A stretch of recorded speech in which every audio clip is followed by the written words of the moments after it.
কিয়ামতের ময়দানে কোনো ব্যক্তির পা এক চুল পরিমাণ সামনে যাবে না, সামনে আগাতে পারবে না। রবের কাছে 4টি জিনিসের হিসাব দিয়ে তারপরে সামনে অগ্রসর হতে হবে।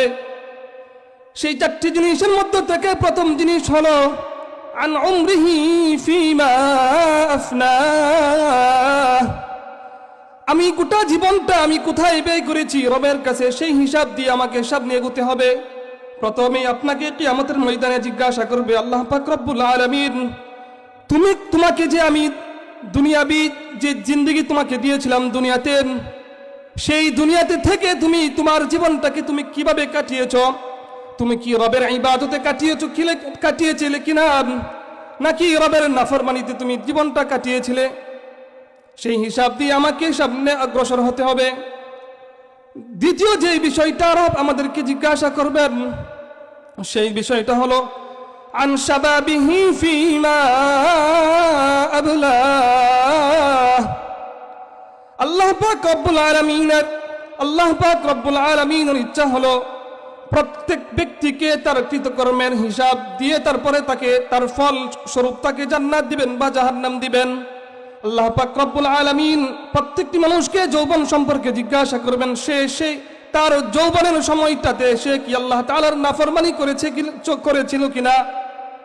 আল্লাহ পাক রব্বুল আলামিনের কাছে আমরা কি জবাব দিব যদি যৌবনের সময় আমরা নাফরমানিতে লিপ্ত থাকি, বেগানা মহিলাদের দিকে আমরা চোখ রাঙিয়ে তাকিয়ে থাকি, অথবা আল্লাহ পাক রব্বুল আলামিনের যে হুকুম রয়েছে সেই হুকুমের বিপরীত গিয়ে আমরা আমাদের লজ্জাস্থানকে ব্যবহার করি।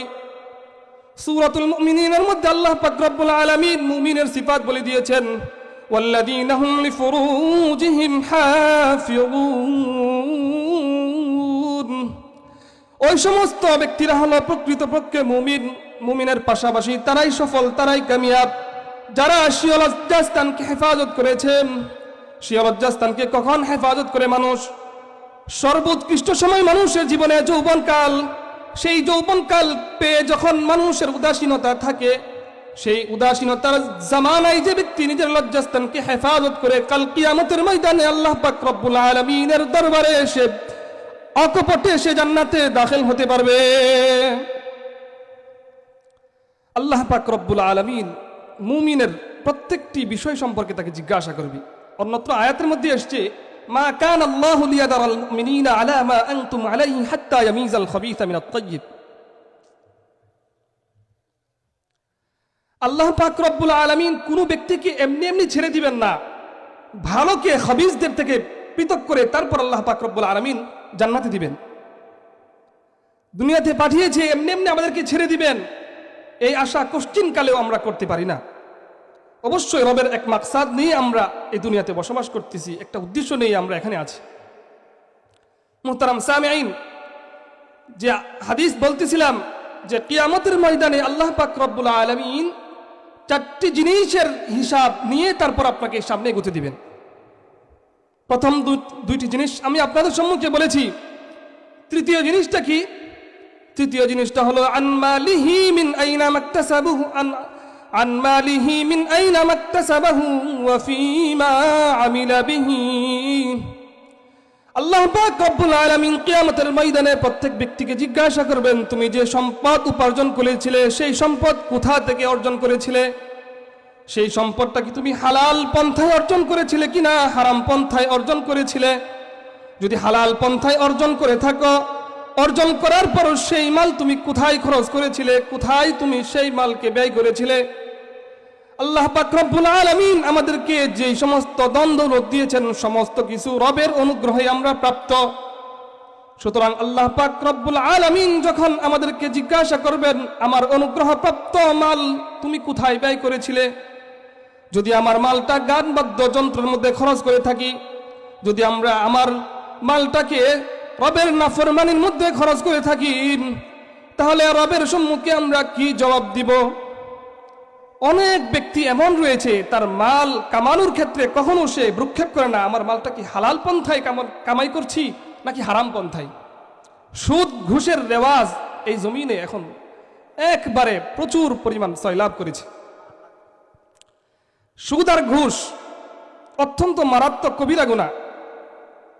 সুদ আর ঘুষের প্রচলন এমনভাবে ছড়িয়ে পড়েছে, এখন অনেকেই ফতোয়া দেয়, হুজুর ঘুষ আর হাদিয়া তো একই, দেয় কি না? আমরা হুজুরদেরকে হাদিয়া দেই, আর আমরা আইন শৃঙ্খলা বা আমাদের কাজে নিয়োজিত ব্যক্তিদেরকে কিছু ঘুষ দিই, একই তো, হাদিয়া আর ঘুষ তো একই। এটা কুরআন ও হাদিসের অপব্যাখ্যা বই কিছুই নয়। সুদের আর ঘুষের ব্যাখ্যা আর হাদিয়ার ব্যাখ্যাকে একত্রিত করে নিজের স্বার্থ উদ্ধারে ব্যস্ত থাকে কিছু কুচক্রী মহল। আল্লাহ পাক রব্বুল আলামিন আমাদেরকে তাদের থেকে হেফাজত করুন। হাদিসের মধ্যে 4 নম্বর যে কথাটা এসেছে, আল্লাহ পাক রব্বুল আলামিন প্রত্যেকটা মানুষকে জিজ্ঞাসা করবেন আন ইলমিহি ফীমা আমিলা ফী। আল্লাহ পাক রব্বুল আলামিন প্রত্যেক আলেমকে জিজ্ঞাসা করবে তার ইলম সম্পর্কে, যে তুমি ইলম অর্জন করেছিলে, সেই ইলম দ্বারা তুমি কতটুকু আমল করেছিলে। যদি কোনো আলেম এমন থাকে আমলহীন আলেম, রবের কাছে কখনো সে তার জবাব দিয়ে পার হয়ে যেতে পারবে না। কেন? কারণ একটাই, সে আল্লাহ পাক রব্বুল আলামিনের যে বাতানো পথ ছিল, আল্লাহ পাক রব্বুল আলামিনের যে সংজ্ঞা ছিল আলেমের, সেই সংজ্ঞায় সে পড়ে না। আলেম কে? আলেম হলো যে ব্যক্তি ইলম অনুযায়ী আমল করে, সে ব্যক্তি আলেম। সামগ্রিক কথা এতটুকুই, যে ইলম অনুযায়ী আমল করে সে ব্যক্তি আলেম। সমাজে অনেক এখন এমন ব্যক্তি রয়েছে যে ইলম অনুযায়ী আমল করে না। আল্লাহ পাক রব্বুল আলামিন এই সমস্ত ব্যক্তিদের থেকে অবশ্যই হিসাব নিয়ে তারপর তাকে সামনে দিবেন।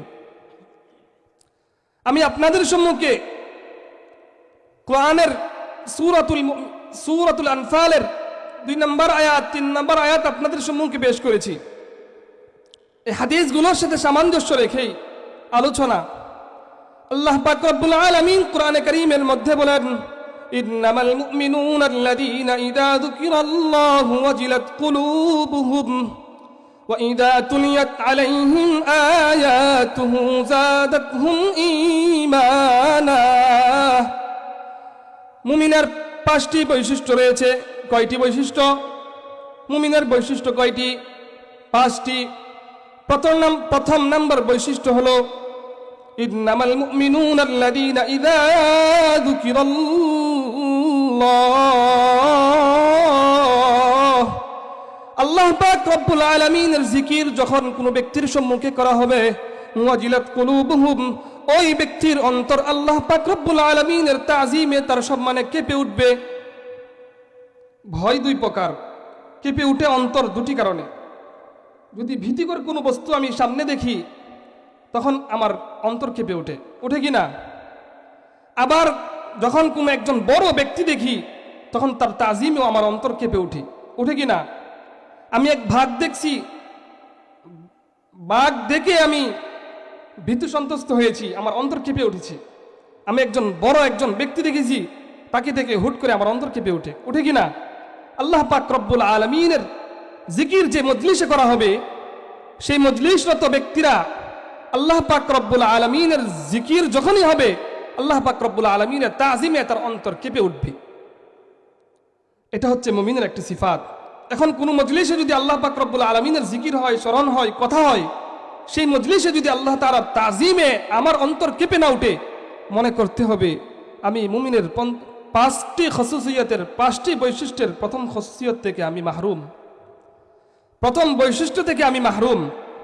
এটা আমাকে বুঝতে হবে। দ্বিতীয় বৈশিষ্ট্য কি? আয়াতের মধ্যম অংশে আল্লাহ পাক রব্বুল আলামিন বলেন, وَإِذَا تُلِيَتْ عَلَيْهِمْ آيَاتُهُ زَادَتْهُمْ إِيمَانًا। আল্লাহ পাক রব্বুল আলামিন আয়াত যখন কোনো ব্যক্তির সম্মুখে তেলাওয়াত করা হবে, তখন ওই ব্যক্তি আল্লাহ পাক রব্বুল আলামিনের আয়াতের যে মর্মার্থ আছে সেগুলো বুঝে তার অন্তরের মধ্যে ঈমানের তারাক্কি আসবে। ইমামে আজম আবু হানিফা রাহমাতুল্লাহি আলাইহির নিকট কামিয়াত ঈমান বৃদ্ধি পায় না, কাইফিয়াত ঈমান বৃদ্ধি পায়। কামিয়াত আর কাইফিয়াতের মাঝে ফারাক কি? ঈমানের ধরনের মধ্যে বৃদ্ধি পায়, ঈমানের কামিয়াতে পরিমাণে বৃদ্ধি পায় না। আল্লাহ পাক রব্বুল আলামিন কামিয়াতে ঈমান, কাইফিয়াতে ঈমানটার মধ্যে কেমন সূরত সেটা আল্লাহ পাক রব্বুল আলামিনের আয়াত যখন মুমিনের সামনে তেলাওয়াত করা হয়, যেমন ওয়া আকিমুস সালাতা ওয়া আতুজ যাকাত, তোমরা নামাজ কায়েম করো, যাকাত প্রদান করো, যখন মুমিনের সামনে কথা তেলাওয়াত করা হবে তখন মুমিনের অন্তরের মধ্যে ঈমানের তারাক্কি আসবে। মুমিনের তৃতীয় নাম্বার সিফাত হলো ওয়া আলা রাব্বিহিম ইয়াতাওয়াক্কালুন।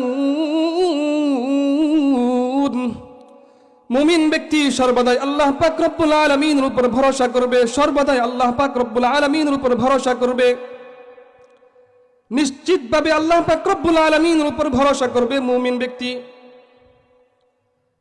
আলা রাব্বিহিম ইয়াতাওয়াক্কালুন, কথা ছিল আলা রাব্বিহিম হরফে জ্বর এবং তার মাজরুর গুলো ফেয়ালের পরে আসবে, কায়দা এমনই ছিল, কিন্তু আগে আসার কারণে অর্থের মধ্যে ভিন্নতা চলে আসছে। নিশ্চিতভাবে আল্লাহ পাক রব্বুল আলামিনের উপর তারা তাওয়াক্কুল করবে, ভরসা করবে। তাওয়াক্কুলটা কি? তাওয়াক্কুলটা হলো আমার কাছে ওয়াসাইল থাকার সত্ত্বেও, ওয়াসাইল মানে মাধ্যম, আমি বিমানে চড়বো, বিমানে চড়ার ভাড়া আছে, সেই ভাড়া থাকা সত্ত্বেও আমি আল্লাহ পাক রব্বুল আলামিনের উপর ভরসা করলাম, এটার নাম হচ্ছে তাওয়াক্কুল। বিমানে চড়বো, হজ করব, আমার কাছে ভাড়ার টাকা নাই, এটার নাম হচ্ছে তাআত্তুল। ওয়াসাইল না রেখে, আসবাব গ্রহণ না করে আল্লাহ পাক রব্বুল আলামিনের উপর ভরসা করার নাম হচ্ছে তাআত্তুল। শরীয়তে তাআত্তুল সম্পূর্ণ নিষেধ, শরীয়তে তাআত্তুল নিষেধ। সহজ উদাহরণ আরেকটু বেশি বুঝবেন। বিয়ে করে নাই, সে সন্তানের আশা করতেছে, ওয়াসাইল গ্রহণ না করে সে আল্লাহর উপর ভরসা করতেছে, এটা তাআত্তুল। আরেকটি হলো ওয়াসাইল গ্রহণ করছে, আল্লাহর উপর ভরসা করে নাই, নাম হচ্ছে তাকাব্বুর। তাআত্তুল, তাকাব্বুর, তাওয়াক্কুল পাশাপাশি শব্দ, কিন্তু অর্থের মধ্যে বহুত ভিন্নতা। আল্লাহ পাক রব্বুল আলামিন আমাদেরকে তাওয়াক্কুলি জিন্দেগি দান করুন, তাআত্তুলি এবং তাকাব্বুরি জিন্দেগি থেকে হেফাজত করুন। আমরা আলোচনার শেষ পর্যায়ে চলে আসছি। দেখেন, কুরআন এবং হাদিস আমরা শিখবো কাদের থেকে? আকাবি ও আসলাফদের নমুনায় আমরা কোরআন হাদিস শিখব। তাদের যে পদ্ধতি রয়েছে সেই পদ্ধতিতে আমরা কোরআন হাদিস শিখব। আমরা নিজের ব্যক্তিগত পন্থায় কোরআন এবং হাদিস কখনো শিখব না। এই বর্তমান সময়ে ফিতনার জামানায় চতুর্দিক থেকে ইসলামকে নিশ্চিহ্ন করে দেওয়ার পায় তারা চলছে। ইহুদি খ্রিস্টানরা একত্রিতভাবে এই ইসলামকে ধ্বংস করা, নিশ্চিহ্ন করা, এই জমিন থেকে বহু আগ থেকে তারা প্ল্যান করে যাচ্ছে। এই প্ল্যান মুআফিক তারা এখন কাজ করতেছে, আর মুসলমানের সন্তানরা তাদের এই ধোঁকায় পড়ে যাচ্ছে, তাদের এই ষড়যন্ত্রে লিপ্ত হয়ে যাচ্ছে অচিরেই। তবে আমাদের এই কথা মনে রাখতে হবে, আল্লাহ পাক রব্বুল আলামিনের মনোনীত ধর্ম, আল্লাহ পাক রব্বুল আলামিনের নিকট প্রিয় ধর্ম ইসলাম ধর্ম। এই ইসলাম ধর্মের বিরুদ্ধে যারাই ষড়যন্ত্র করেছে অতীতে, ভবিষ্যতে যারাই ষড়যন্ত্র করবে তারাই ধ্বংস হবে, অনিবার্য তাদের ধ্বংস। মুহতারাম সামিঈন, আমরা সাম্প্রতিক সময়ে যদি একটু লক্ষ্য রাখি, বিশ্বে, এই বর্তমান বিশ্বে সবচেয়ে প্রভাবশালী রাষ্ট্র যুক্তরাষ্ট্র।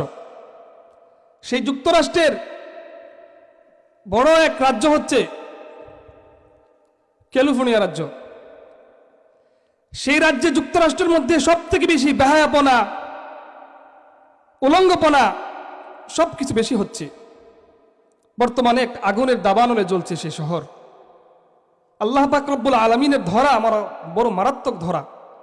বলতেছিলাম, দিন ইসলামকে নিয়ে যারা ষড়যন্ত্র অতীতে করেছে, ভবিষ্যতেও যারা করবে, তারা অতীতেও ধ্বংস হয়েছে, ভবিষ্যতে যারা করবে তারাও ধ্বংস হবে। কবিতার ভাষায় বলতেছেন, ইসলাম তো আবাদ হে আবাদ রহেগা, আই দুশ্মনে ইসলাম তো বরবাদ রহেগা, আই দুশ্মনে ইসলাম তো বরবাদ রহেগা, ইসলাম তো আবাদ হে আবাদ রহেগা। अमेरिका न हम तुमसे डरे ही न डरेगा, अल्लाह के बंद तेरा हाल करेगा।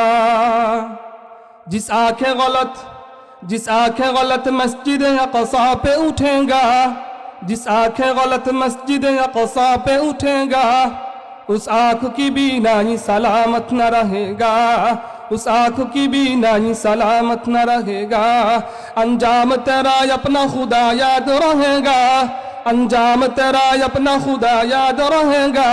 इस्लाम तो आबाद है आबाद रहेगा, इस्लाम तो आबाद है आबाद रहेगा। কিয়ামত পর্যন্ত ইসলাম এই বিশ্বের বুকে থাকবে থাকবে থাকবেই। যত ষড়যন্ত্রকারী রয়েছে সমস্ত ষড়যন্ত্রকারীরা ধ্বংস হবেই। মসজিদে আকসাকে নিয়ে যারা ষড়যন্ত্র করেছে তারাও এখন ধ্বংসের দ্বার প্রান্তে। জিস আঁখে গলত মসজিদে আকসা পে উঠেগা, যার রক্তচক্ষু মসজিদে আকসার দিকে উঠবে তার রক্তচক্ষুকে উপড়িয়ে ফেলে দিব আমরা। কথা ঠিক না ঠিক? আল্লাহ পাক রব্বুল আলামিন মসজিদে আকসা, দুই মসজিদে হারাম, মদিনাতুল মুনাওয়ারা এবং মক্কাতুল মুকাররমা, এই দুই মসজিদের পরে আল্লাহ পাক রব্বুল আলামিনের নিকট প্রিয় জায়গা হচ্ছে মসজিদে আকসা। আর সেই মসজিদে আকসাকে নিয়ে ছিনিমিনি খেলতেছে ওই ভ্লাদিমির পুতিন, রাশিয়ার, আমেরিকার জো বাইডেন। সকলের চিন্তা একটাই, রাজনৈতিকভাবে তারা এক এক ফায়দা নেওয়ার চিন্তা এক এক সময় করে থাকে। তারা একটাই চিন্তা তাদের, ইসলামকে ধ্বংস করা, নিশ্চিহ্ন করা। তবে আল্লাহ তাআলা, আল্লাহ পাক রব্বুল আলামিনের মানসা হলো ইসলামকে এই জমিনের মধ্যে কিয়ামত পর্যন্ত জারি রাখবেন। ইসলাম চিরস্থায়ী, এটা আল্লাহ পাক রব্বুল আলামিনের নিকট অত্যন্ত প্রিয়। এটা আল্লাহ পাক রব্বুল আলামিন হেফাজত করবেন। কোন মানুষের ষড়যন্ত্র ইসলামকে নিশ্চিহ্ন করতে পারবে না। আল্লাহ পাক রব্বুল আলামিন, আমি অগুছালু ত্রুটিযুক্ত যে সমস্ত কথা বলেছি এগুলো থেকে যে সমস্ত কথা আমল করণীয়, আমলের সেগুলো পর আমল করার তৌফিক দান করুন।